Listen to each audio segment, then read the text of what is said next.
Hello guys. Today వచ్చేసరికి 5 September 2024 current affairs చూద్దాం. And మీరు ఇక్కడ చూస్తున్నట్టు స్క్రీన్ మీద ఉన్నాయి కదా. So centres bio E3 policy harnessing biotechnology for economic development.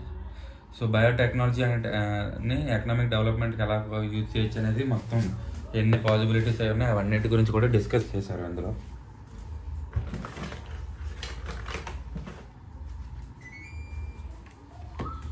And తర్వాత కరప్షన్కి వచ్చేసరికి CVC రిపోర్ట్ ఒకటి రిలీజ్ అయిందనమాట.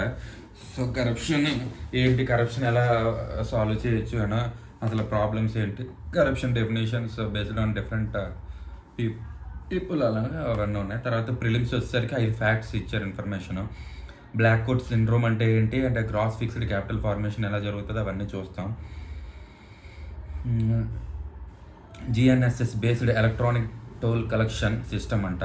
సో అది ఎలా టోల్ గేట్స్ దగ్గర టోల్ ఎలా కలెక్ట్ చేసుకుంటా యూజింగ్ టెక్నాలజీ, అది మనం చూడాలి. అండ్ FW200B అంటే ఏంటో చూద్దాం. అండ్ విష్ణు యుద్ధ్ అభ్యాస్ అంటే ఏంటో చూద్దాం.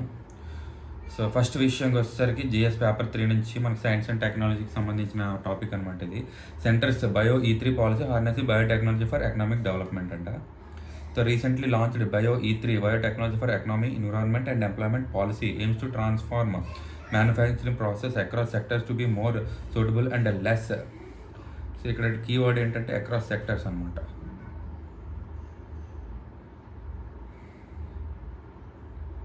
Agriculture to be more suitable and less wasteful, utilizing biotechnology to mimic natural biological system.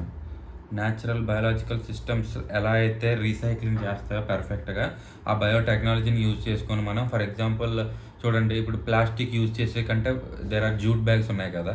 So అది బయోటెక్నాలజీని యూజ్ చేసుకుని ఇలా ప్రతి సెక్టార్లో కూడా అనమాట. ఎన్నైతే మనకి సెక్టార్స్ ఉన్నాయో అన్న, ట్రావెలింగ్ సెక్టర్ అవ్వచ్చు, లేకపోతే అగ్రికల్చర్ సెక్టర్ అవ్వచ్చు, అండ్ ఇండస్ట్రియల్ సెక్టర్ అవ్వచ్చు, ఇలా అన్ని సెక్టర్స్లో కూడా మ్యాక్సిమం ఈ బయోటెక్నాలజీని ఎలా యూజ్ చేయాలని చెప్పేసి ఈ పాలసీ తీసుకొచ్చారనమాట. చూడండి, ఇక న్యాచురల్ బయాలజికల్ సిస్టమ్ అనగానే ప్రతిదీ ఒక ప్రాసెస్ రన్ అవుతుంది కదా, అలా అనమాట. దాన్ని మనం బయాలజికల్ సిస్టమ్ అని అంటాం. ఫర్ ఎగ్జాంపుల్ మనం ఉన్నాము, పుట్టిన దగ్గర నుంచి మనం ఎలా అయితే ఎన్విరాన్మెంట్తో ఇంటరాక్ట్ అవుతున్నామో అదో మనం అంతా కలిపి ఒక బయాలజికల్ సిస్టమ్ అనొచ్చు అనమాట. హ్యూమన్ సిస్టమ్ అంతా, అంటే హ్యూమన్స్ ఎలా బతుకుతున్నారు ఫ్రమ్ స్టార్టింగ్ టు ఎండ్, అలా ఒక ప్రాసెస్ ఉంటుంది అనమాట, సైకిల్. అవి పెర్ఫెక్ట్ రొటేట్ అవుతుంటాయి కదా, అలా అనమాట. అలా వాటిని మిమిక్ చేస్తూ మనం ఈ బయోటెక్నాలజీ యూజ్ చేసుకుంటూ టెక్నాలజీస్ డెవలప్ చేసి వేస్ట్ని రెడ్యూస్ చేయడానికి అండ్ మోర్ సస్టైనబుల్ ప్లానెట్ని తయారు చేయడానికి గూగుల్స్ అనమాట. అది ఇండస్ట్రియలైజేషన్ ఆఫ్ బయాలజీ అనమాట. సో బయాలజీని మ్యాక్సిమం యూజ్ చేసుకొని దాని ద్వారా మనం బెనిఫిట్ పొందడానికి ఇండస్ట్రియలైజేషన్ అనమాట. దాన్ని బయాలజీ స్టడీస్ని ఇండస్ట్రియలైజేషన్ అనమాట.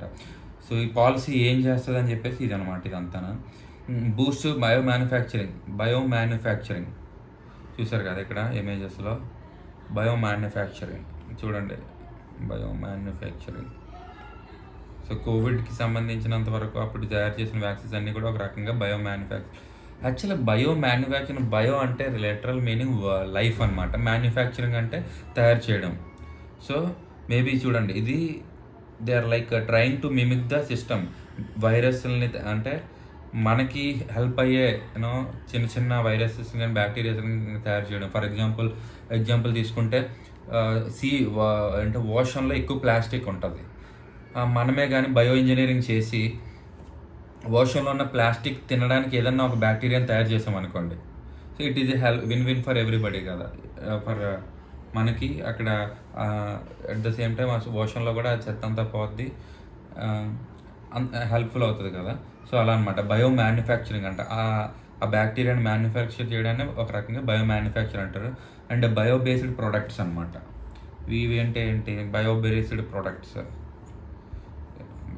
Bio-based products are materials, chemicals and energy derived from renewable biological material తో ఏవైతే తయారు చేస్తామో వాటన్నిటిని కూడా బయో బేస్డ్ ప్రొడక్ట్స్ అంటాము.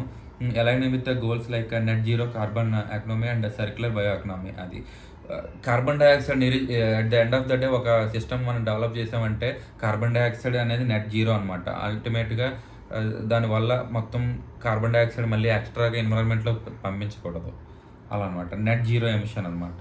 And circular bio economy. Bio economy కూడా ఏంటంటే సర్క్యులర్ ప్రాసెస్లో జరుగుతూ ఉండాలన్నమాట. అంటే సస్టైనబుల్ అనమాట. ఎప్పుడు కూడా మనకి ఏ ప్రాసెస్ కూడా ఇబ్బంది కలగకుండా సర్క్యులర్లో జరుగుతూ ఉంటే అది మన యాక్చువల్ గోల్ అనమాట. It focus R&D innovation, bio manufacturing hubs, skilled work force development and ethical bio safety. And చూడండి, ఇప్పుడు ఒక రకంగా కరోనా వైరస్ అనేది మ్యానుఫ్యాక్చర్ చేశానని అంటారు. బట్ అలాంటి డేంజరస్ వైరస్ని మ్యానుఫ్యాక్చర్ చేయడం అనేది ఎథికల్ అవుతుందా? కాదు కదా. ఒకవేళ అది నిజమో కాదే ఇంకా ప్రూవ్ చేశారు లేదు మనకు తెలియదు. బట్ చైనాలో ఈ కరోనా వైరస్ అనేది వుహాన్ ఒక ల్యాబ్లో తయారు చేశానని అంటారు. సో బయో ఇంజనీరింగ్ ఒక రకంగా. సో అలాంటివి తయారు చేసి బయటకు వదలడానికి అది ఎథికల్ అనేది కాదు కదా. సో ఆ ఎథికల్ బయో సేఫ్టీ గురించి and skilled work force development and bio manufacturing hubs, ఒక క్లస్టర్ ఆఫ్ యూనిట్స్ని తయారు చేసి అక్కడ మ్యానుఫ్యాక్చరింగ్ యూనిట్స్ని డెవలప్ చేయడం R&D అని. ఇప్పుడు బయో మ్యానుఫ్యాక్చరింగ్ కోసం రీసెర్చ్ అండ్ డెవలప్మెంట్ ఎలాగో అవసరం పడుతుంది కదా. సో అదనమాట అనేది. సో ఇమేజెస్ పెడతా, మీకు ప్రతిదానికి ఒక ఇమేజ్ వస్తుంది ఇక్కడ. So include biochemicals smart proteins అనమాట. బయోకెమికల్స్ అంటే లైఫ్ ఫామ్ నుంచి వచ్చే కెమికల్స్ అనమాట. అండ్ స్మార్ట్ ప్రోటీన్స్ అంటే ఏంటివి? స్మార్ట్ ప్రోటీన్స్ అంటే ఇవా? స్మార్ట్ ప్రోటీన్స్ గూగుల్కి వెళ్తే మనం ఇక్కడ what is smart protein project ఇది aiming to develop alternative protein ingredients and products for human which have a positive impact and environment, biodiversity, nutrition. చూసారా, మీరు అబ్జర్వ్ చేశారో లేదో, వీగన్ మీట్ వస్తుంది. అది ఏంటంటే ఎగ్జాక్ట్గా మీట్ లాగే ఉంటుంది, but it's like vegan meet అనమాట. సో మనం బఫెలోస్ కానీ కౌస్ కానీ చంపకుండా వచ్చాయన్నమాట. అలా అన్న స్మార్ట్ ప్రోటీన్స్ అనమాట. వాటిని మనం you can say that they are smart proteins. అలా వాటిని తయారు చేయడానికి అండ్ ఈ టెక్నాలజీస్ అన్ని బయోటెక్నాలజీస్ మనం ఉపయోగిస్తాం. ప్రిసిషన్ అప్రోచెస్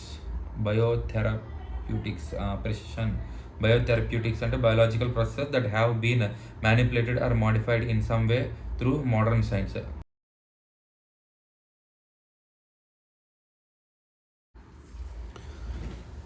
అదనమాట.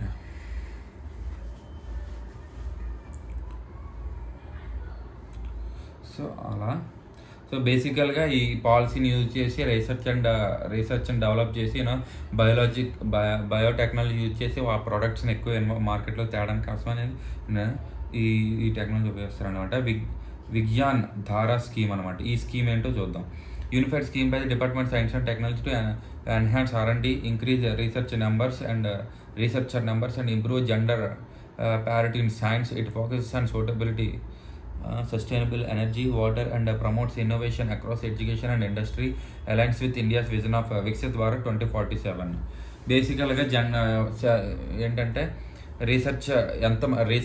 రీసెర్చర్స్ నెంబర్స్ పెంచడానికి ఈ పాలసీ ఉపయోగపడుతుంది. అంటే మేబీ ఎక్కువ స్కాలర్షిప్ ఇచ్చి మోర్ నెంబర్ ఆఫ్ పీపుల్ ఈ సైన్స్ అండ్ టెక్నాలజీలోకి ఇన్వాల్వ్ చేయడానికి. ఫర్ ఎగ్జాంపుల్ స్కాలర్షిప్ టెస్టులు పెట్టి మీరు ఇన్ని రోజులు ఇక్కడ PhD చేస్తే మీకు ఇంత ఒక రకంగా ఎకనామిక్. ఫర్ ఎగ్జాంపుల్ ఇప్పుడు బీటెక్ కానీ ఎంటెక్ కానీ ఎంటెక్ MS ఇవన్నీ చేస్తే కొన్ని గేట్ రాసిన వాళ్ళకి స్కాలర్షిప్ వస్తుంది 15,000. అలాంటి ప్రోగ్రామ్స్ ఎక్కువ పెట్టి మోర్ నెంబర్ ఆఫ్ పీపుల్ని ఈ బయోటెక్నాలజీ దాంట్లోకి ఇన్వాల్వ్ చేయడానికి ట్రై చేయడం అనమాట. ఇంకోటి జెండర్ ప్యారిటీ, అంటే ఈక్వల్ నెంబర్ ఆఫ్ ఉమెన్ కూడా అందులో పార్టిసిపేట్ అయ్యేలాగా మనకి చూస్తున్నారు వాళ్ళు. సో వికసిత్ భారత్ 2021 గోల్ కూడా ఒక రకంగా ఇది కూడా ఉంటుంది అనమాట. వికసిత్ భారత్ 20 అంటే మనం ఏమనుకున్నాం అంటే 2047కి మనకి 100 years అవుతాయి అనమాట ఇండియా వచ్చి. ఆ టైంకి ఇలాంటి మంచి విషయాలు జరగాలి మన ఇండియాలో అనేది మనం గోల్ పెట్టుకున్నాం. ఆ గోల్లో ఇది పార్ట్ అన్నట్టు అంటున్నారు అనమాట.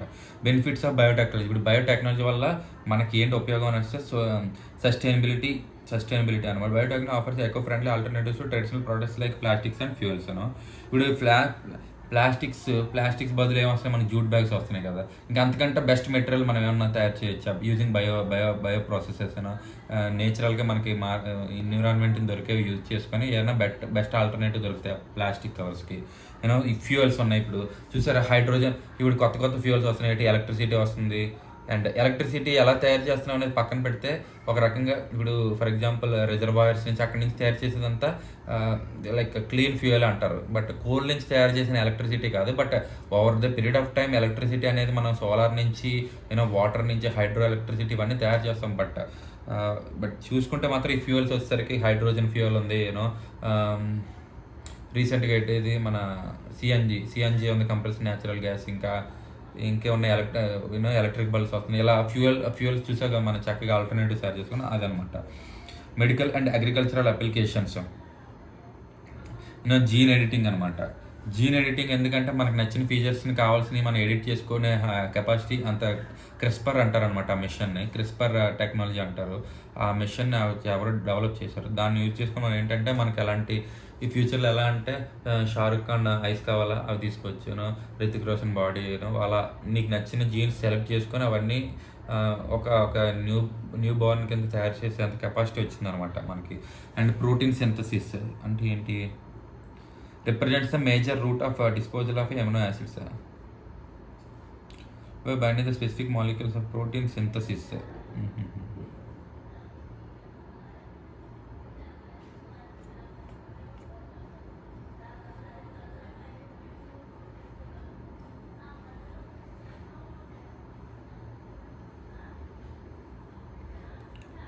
Biosynthesis, protein synthesis is a core biological process occurring inside cells, balancing the loss of cellular proteins.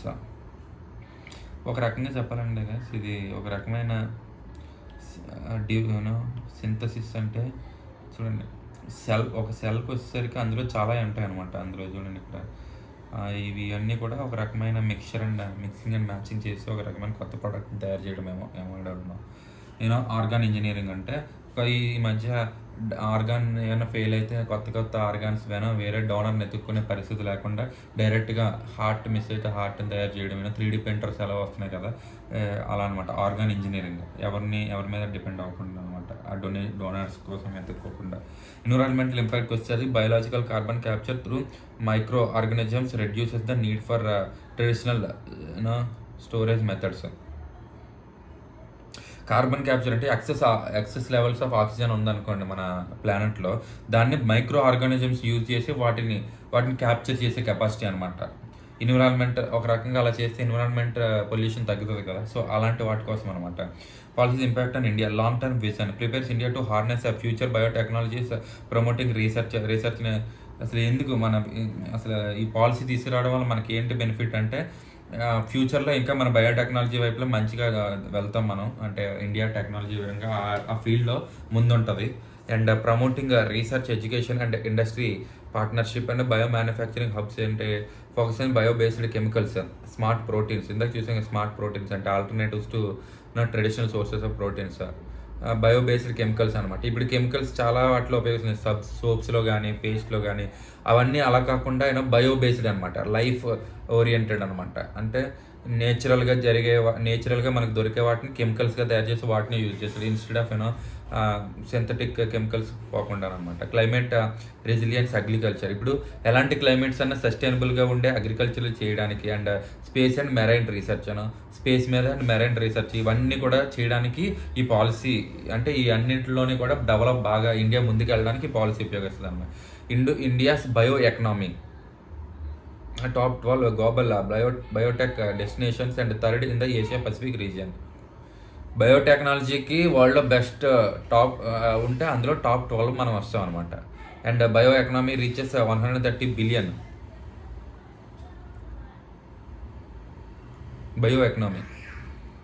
Bio economy అనగానే ఎందుకు వస్తుంది bio economy? Define bioeconomy as a large variety of definitions. Bioeconomy comprises those parts of economy which uses renewable biological sources from land and sea. For example, fish, animals, microorganisms, textiles, products, material, jute, cotton, ఏం తయారు చేసిన బయోలాజికల్గా నేచురల్గా ఒక రకమైన agricultural sector నుంచి వచ్చే products అన్నీ కూడా బయో ఎకనామీ కింద వస్తాయి అన్నమాట. అలా అనమాట. ఫ్యూయల్, ల్యాండ్ నుంచి తీసే ఫ్యూయల్ కానీ, వాటర్ కానీ, ఇవన్నీ కూడా ఇంకా బయో ఎకనామీకి వస్తుంది. అది 130 బిలియన్ ఉంటే 300 బిలియన్ అవుతుంది బై 2030 అనేసి ఒక టార్గెట్ పెట్టుకుని ఉన్నారు. Biotech sector includes bio pharmaceuticals, bio agriculture, bio IT and bio IT ఏంటి, బయో అగ్రికల్చర్. ఓకే, ఏంటంటే కెమికల్స్ వాడకుండా just manure from the cows and గోడ్స్, ఆ మెన్యూర్ తీసుకెళ్ళి వేసి ఇన్స్టెడ్ ఆఫ్ యూజింగ్ ఆర్టిఫిషియల్ కెమికల్స్ని వాడకుండా, అది బయో అగ్రికల్చర్ అనుకుంటే. బయో ఫార్మాస్యూటికల్స్ వచ్చేసరికి మొత్తం అంతా కెమికల్సే. అలా కాకుండా నేచురల్గా ఏమన్నా కెమికల్స్ తయారు చేసి వాటిని మన ఫేవర్కి కానీ వాటికి ఉపయోగించవచ్చు. అది ఒక రకంగా బయో ఫార్మాస్యూటికల్స్ అనుకోవచ్చు. బయో ఐటీ ఏంటి అసలు అనేది నాకు తెలియాలి.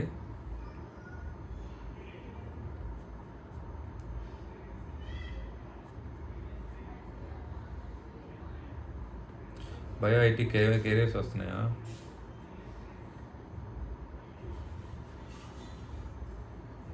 బయో ఐటీ, బయో అంటే లైఫ్, బయో ఐటీ ఏంటి, అండ్ బయో సర్వీసెస్ అంట.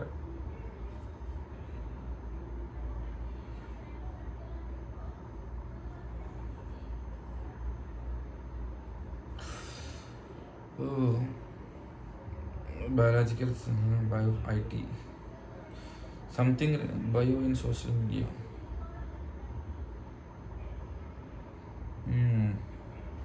Bio IT, I don't know guys bio IT అంటే లెట్స్ మీకు తెలిస్తే కామెంట్ చేయండి. ఇప్పుడు ఇలాగని దీనికోసం వెయిట్ చేస్తే టైం అయిపోద్ది. అండ్ బయో సర్వీసెస్ కోసం వస్తాయి. ఈ Python package that provides web services ఏనా, many bio informatics, bio health, bio services.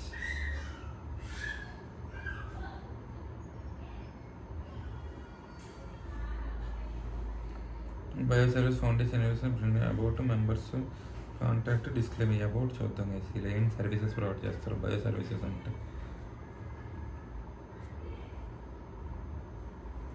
Cancer free future for bio services అంటే లైఫ్ సర్వీసెస్. సో క్యాన్సర్ ఇది చూడండి, ఈ గోల్ ఏంటంటే క్యాన్సర్ ఫ్రీ ఫ్యూచర్ కావాలని.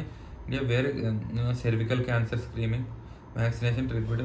బయో సర్వీసెస్ అంటే ఒక రకంగా serving life on the planet అంతే. బయో ఐటీ అంటే మేబీ ఈ బయో అంటే లైఫ్ కదా, లైఫ్ ఐటీ అంటే maybe mapping every animal in the planet are అంటే ఒక రకమైన సిమ్యులేషన్ క్రియేట్ చేసి ప్లానెట్లో ఉన్న ఎవ్రీ ఆర్గానిజమ్స్ని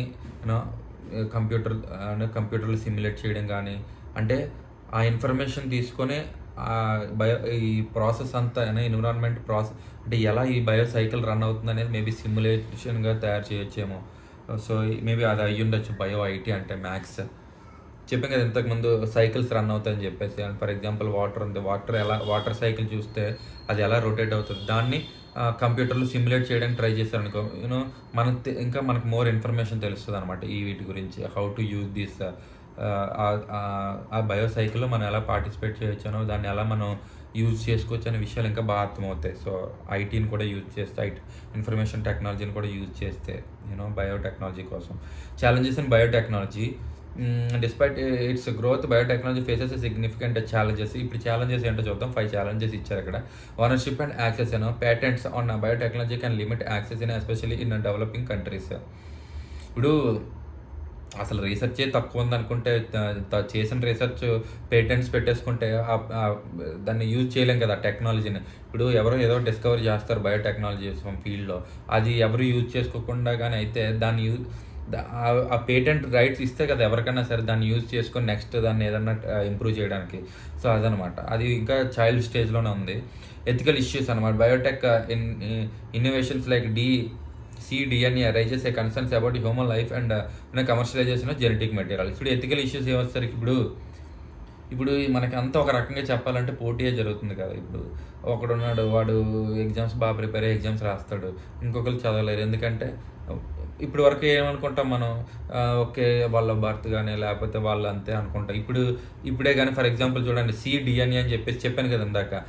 నువ్వు కానీ నీకు సెలెక్ట్ చేసుకునే కెపాసిటీ వచ్చి ఐన్స్టీన్లా ఇంటెలిజెన్స్ అమ్మాయి కావాలనుకుంటే, ఐశ్వర్య లాంటి అందం, ఫీచర్స్ ఇవన్నీ కావాలంటే, నీకు ఇంటెలిజెన్స్ ఇవన్నీ సెలెక్ట్ చేసుకుంటే నువ్వు ఇక్కడికి వస్తావు. ఇక్కడ 20 years తర్వాత నువ్వు ఎంత కాంపిటేట్ అవుతావు మిగిలిన వాళ్ళందరికీ ఒక రకంగా. అది ఎథికల్ ఇష్యూయే కదా. నీకు నిన్ను నిన్ను అలా జెనెటిక్ ఎడిటింగ్ చేసుకొని నిన్ను కంటే వేరే వాళ్ళు ఏంటంటే ఇబ్బందుల్లో ఉంటా ఉంటారు. నువ్వే మాత్రం అన్ని మంచిగా డెవలప్ అయి ఉంటావు. సో అది ఒక రకంగా ఎథికల్ కన్సర్నే కదా. సో అదనమాట. Uncertainty emerging genomic techniques bring unknown risk and potential for harm. ఏం జరుగుతుందో తెలియదు కదా. ఒక్కొక్కసారి మ్యూటేషన్స్ ద్వారా డిఎన్ఏ కానీ సరిగ్గా కానీ మ్యూటేషన్ అయిపోయి ఒక రకమైన హ్యూమన్ రాక్షసులు కానీ బయటకు వచ్చారు అనుకోండి, ఏం చేస్తాం? సో ఆ అన్సర్టీ ఏం జరుగుతుందో తెలియదు కదా. మనం హ్యూమన్ క్రియేషన్లో వేలు పెట్టి గెలిచేస్తున్నాం, ఏం జరుగుతుందో తెలియకుండా. అదనమాట. Security threats synthetic biology advancements could be misused for creating biological weapons. అంతే. ఇప్పుడు చూడండి, ఏదన్నా ఇప్పుడు ఫ్యూచర్లో జరిగే వార్స్ అన్నిటిలో మోస్ట్ డేంజరస్ ఏంటంటే ఇదే బయోలాజికల్ వార్. ఇప్పుడు నిజంగా కానీ కరోనా వైరస్ లాంటిదే కానీ చైనా కానీ క్రియేట్ చేసి వేరే దేశాలకు అలా చేస్తే అది ఒక రకమైన నిజంగా కానీ అది చేయలేదన్నారు. బట్ అది కానీ నిజమే అయ్యి ఉంటుంటే అది ఒక పెద్ద వారే కదా. నువ్వేం చేయక్కర్లేదు మనుషులు చంపడానికి, జస్ట్ వైరస్ని ఇంట్రొడ్యూస్ చేసి అక్కడికి వెళ్ళి వదిలేస్తే చాలు, అంతే. అక్కడ వాళ్ళందరూ చచ్చిపోతుంది. దానికి సొల్యూషన్ నీ ఒక్కరి దగ్గర ఉంటుంది, వేరే వాళ్ళకి ఉండదు. వాళ్ళది కనిపెట్టేలోపు వాళ్ళ పీపుల్ అందరూ చచ్చిపోతారు. ఇది ఒక రకమైన వారే కదా. అలాంటి సెక్యూరిటీ థ్రెట్స్ ఉంటాయి అనమాట. ఈ బయోటెక్నాలజీలో ఎక్కువ ఇంప్రూవ్మెంట్స్ వస్తాయి. ఎన్విరాన్మెంటల్ ఇంపాక్ట్ అనమాట. Agriculture biotechnology may affect ecosystems non target species and pollinators due to changes in pesticides use and pest resistant carbs. ఇప్పుడు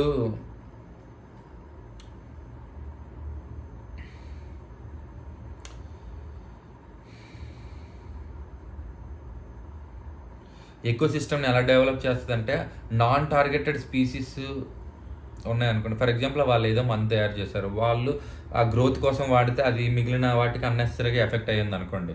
అప్పుడు ఏమవుతుంది, మిగిలిన స్పీసీస్ అని అన్నెసరీగా చనిపోతాయి. Pollinators due to pollinator due to changes and pesticide use. For example pollinators అంటే ఏంటంటే, ఇప్పుడు చూడండి కందిరీ ఉందనుకోండి, అది ఒక పువ్వు మీద వాలి వేరే దగ్గరికి వెళ్తే అక్కడ మళ్ళీ ఆ సీడ్స్ అనేవి గ్రో అవ్వడం మొదలవుతాయి. అంతే కదా, ఒక రకమైన సీడ్ డిస్ట్రిబ్యూషన్ జరుగుతుంది అనమాట. ఇలాంటి పాలినేషన్ అంటారు దాన్ని. ఆ పాలినేషన్ అనేది కూడా pollinator due to changes in pesticide యూజ్లో అటు ఇటు తేడా వచ్చింది అనుకోండి, మళ్ళీ ఇవి అన్బ్యాలెన్స్ అయిపోతాయి ఇలాంటి పాలినేటర్స్ అనమాట. And use pest resistant pollinators photos చూస్తున్నట్టు ఇక్కడ వస్తుంది చూడండి, ఇవన్నమాట. వీటిలన్నింటిలో కూడా పాలినేటర్స్ అంటారనమాట. ఇవన్నీ కూడా పాలినేటర్సే. So changes in the pesticide use and pest resistant crops. ఎలాంటి పెస్ట్ ఉన్నా సరే మనకి చక్కగా బతికే క్రాప్స్ మాత్రం తయారవ్వాలన్నట్టు అనమాట. గవర్నమెంట్ ఎలాంటి ఇనిషియేటివ్స్ తీసుకుందాను. 9 biotech parks and 60 bio incubators develop చేసింది. అండ్ 2250 crore ఎలక్ట్ చేసిందంటే 2024-25 బడ్జెట్లో. And national biopharma mission and biotechnology development strategy 2020-2025 develop చేసింది. And support skill development and innovation అనమాట. స్కిల్ డెవలప్మెంట్ చేయడానికి అండ్ ఇన్నోవేషన్ కూడా పెద్దపెట్టి వేసింది ఇందులో, ఈ స్ట్రాటజీలో అనమాట. ఇక్కడ చూసారు కదా స్ట్రాటజీ. What happened? ఇక్కడ ఉన్నాను. అది చూస్తే మనకి ఎవరెవరు కనిపిస్తారు చూడండి ఇక్కడ. అదనమాట విషయం.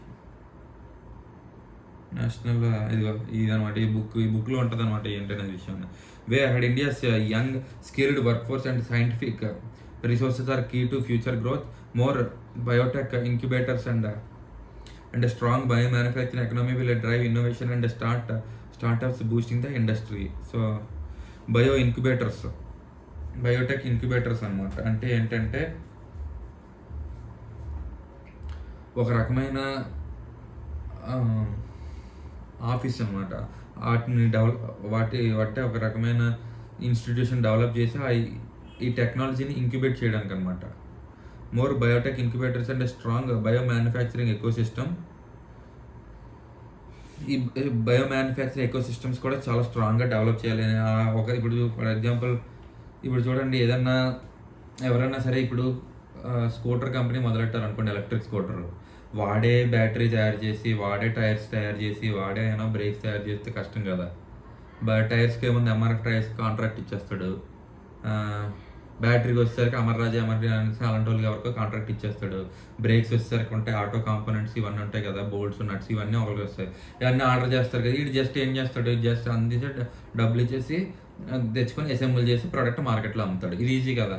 అన్నీ ఒకటే తయారు చేయాలంటే కష్టం కదా. అలా దాన్ని ఎకోసిస్టమ్ అనమంటారు. అలాగా బయో మ్యానుఫ్యాక్చరింగ్ ఎకోసిస్టమ్ కూడా ఉంటే నీకు బయో మ్యానుఫ్యాక్చరింగ్ అనేది ఈజీగా ఉంటుంది అనమాట. ఒక రకమైన అది చూడండి చెప్పే కదా ఏదైనా కొత్త వైరస్ తయారు చేయడానికన్నా లేదన్నా కొత్త బ్యాక్టీరియా తయారు చేసి హెల్ప్ఫుల్ బ్యాక్టీరియాస్ తయారు చేయడానికన్నా సరే ఆ లెవెల్ ఆఫ్ రీసెర్చ్, ఆ లెవెల్ ఆఫ్ ఇన్నోవేషన్, ఆ లెవెల్ ఆఫ్ వర్క్ ఫోర్స్ ఇవన్నీ డెవలప్ అవ్వాలన్నమాట. అది అనేది ఈయన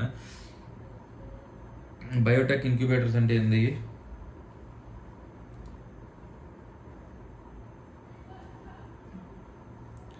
ఎంటర్ప్రీనర్ పొటెన్షియల్ ఇగోన్ బయో ఇంక్యుబేటర్స్ అంటే ఏంటంటే ఎంటర్ప్రీనర్ స్కిల్స్ని డెవలప్ చేసి స్టార్టప్ని ఇంప్రూవ్ చేయడానికి, వాళ్ళని ఎంకరేజ్ చేయడానికి కూడా మనం ఇది ఉపయోగపడుతుంది అనమాట. అలా చేయాలి వే హ్యాడ్ అంటున్నారు అనమాట.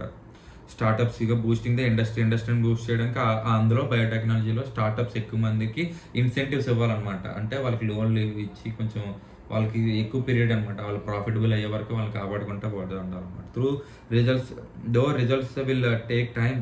రిజల్ట్స్ తక్కువ టైం తీసుకుని bio E3 alliance with India's broader technology mission. కొంచెం టైం పట్టినా సరే బయో E3 పాలసీ కొత్తగా ఏదైతే డెవలప్ చేస్తారో దానివల్ల మనం ఏదైతే ఫ్యూచర్లో టార్గెట్ పెట్టుకుంటే 2047కి ఆ టార్గెట్ రీచ్ అవుతాం అని అంటున్నారు అనమాట. అది ఇప్పుడు ఆ బిట్ ఇచ్చారు, అది బిట్ చేద్దాం. నేను చూడలేదు ఇంకా ఆన్సర్. ఇది లాస్ట్ చూడండి, ఇక్కడ ఇది.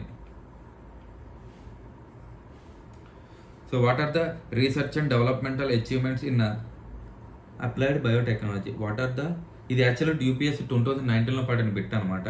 లక్ష్య నేను చేయగలను లేదా. What are the research and developmental achievements in applied biotechnology? Okay, research and developmental achievements. How will these sorry guys, ఇది actually mains question. How can biotechnology help to improve the living standards of farmers living standards other than resistance to pest? What are the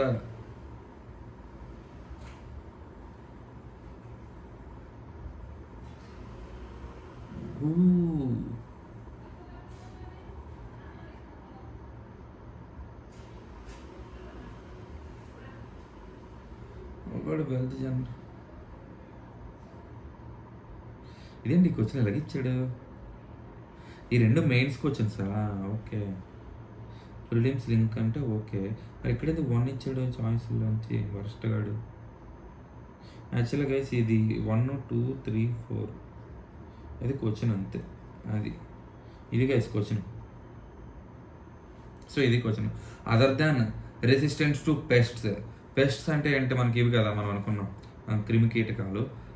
వాటికి resistance కాకుండా what are the prospects for which genetically engineered plants have been created? ఎందుకు create చేశారు? UPSC 2012లో పడింది. Genetically engineered plants have been created. అలా ఇదొక్కటే కాకుండా other possibility to increase their shelf life, ఆబ్వియస్గా to enable them to grow and do photosynthesis in space ships and space stations. True. To increase the nutritive value of the produce. True. To enable them to withstand drought. ఆబ్వియస్గా C ఈ మ్యాక్సిమంగా science and టెక్నాలజీలో all of the about true అవుతాయి. ఎందుకు చెప్పనా? But anyways ఇక్కడికి వచ్చేసరికి genetical engineering వల్ల ఇంకా అడ్వాంటేజెస్ ఏంటన్నట్టు అడిగారు అనమాట. డ్రాట్ అంటే కరువు టైంలో కూడా మంచిగా ఎదిగే పంటలే కావాలి అందరికీనా. Nutritive value of the produce, ఏదైతే పండించామో అందులో ఎక్కువ పోషకాలు ఉన్నవే కావాలి ఆబ్వియస్గా. To enable them to grow and do photosynthesis in space ships and space stations. ఇప్పుడు స్పేస్ షిప్స్లో అండ్ స్పేస్ స్టేషన్లో ఫోటోసింథసిస్ అయ్యేలాగా అక్కడ కూడా పెరిగేలాగా కావాలి అన్నట్టు. ఇది నాకు చిన్న డౌట్ కొడుతుంది. బట్ మనకి ఇంటర్నేషనల్ స్పేస్ స్టేషన్ ఉంది కదా, అక్కడ కూడా మనకి సస్టైన్ అయ్యగలిగితే హ్యాపీయే కదా. ఆ లెవెల్లో కూడా రీసెర్చ్, ఎందుకంటే మార్స్ కాలనైజేషన్ కోసం మనం ఎంతో ట్రై చేస్తున్నాం. ఆబ్వియస్గా ఇక్కడ నుంచి మార్స్కి వెళ్ళాలంటే ఒక ఇయర్ దగ్గర పడుతుంది. ఆ ఇయర్ కూడా మనం పండించుకోవాలి కదా.